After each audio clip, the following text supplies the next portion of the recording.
Naitwa Dr. Jimmy Olomi, ni daktari bingwa wa mifupa kutoka hospitali ya Rufaa Kanda Mbeya.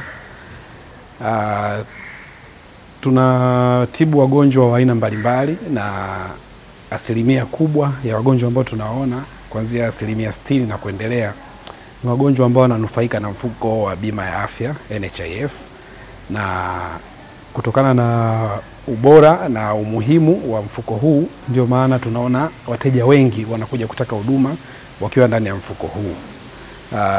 Yapo maboresho mengi ambayo tumeyaona serikali imeyafanya, na tunashukuru kuwepo hapa katika hii kikao kazi ama workshop ambao hapa tumekusanyika madaktari wa mifupa pamoja na wadau mbalimbali kuzungumzia jinsi gani ya kuboresha huduma hizi zinazotolewa na NHIF, hususan kwenye vifaa tiba pandikizi, yani kitaalam implants, ili hawa wanufaika wa mfuko wa bima ya afya waweze kunufaika zaidi kutokana na hizi orthopedic implants ambazo wanawekewa hasa wanapokuwa wamevunjika, lakini pia kwenye magonjwa mengine mbalimbali ambayo yanatumia hizi implants.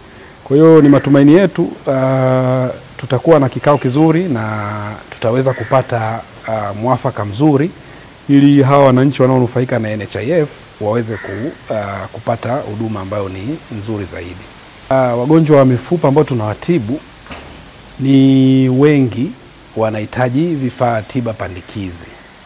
Ni wagonjwa wachache sana ambao tutafanya operation za mifupa usiweke implant au kifaa tiba.